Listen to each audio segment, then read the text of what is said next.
اعوذ بالله من الشیطان الرجیم بسم الله الرحمن الرحیم. ایوا مسله اقامه حواله سره ده چې کوم کس اقامه نیت وکي هغه روژه ستاشي باوجود سفر کې ده هغه به الموس هم پرا کوي.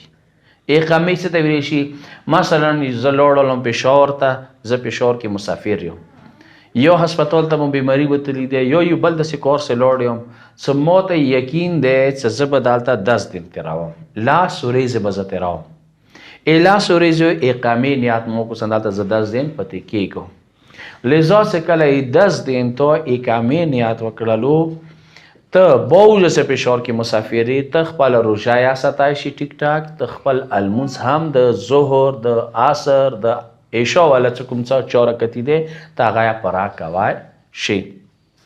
خو په شرط دا چې ته اقامات ته یقیني دی، شورټي دی، یقین دی ته چې یاره مو دلته 10 دن پرا کېږي.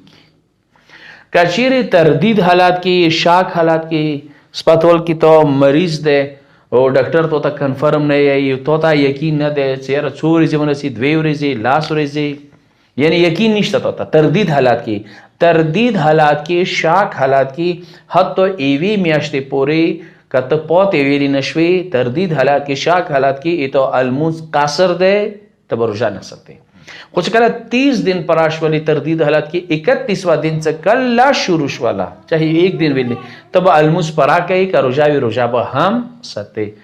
دا اقامی والا مسئلہ اس خدمت میں عرض کا. واخر دعوانا الحمدللہ رب العالمین.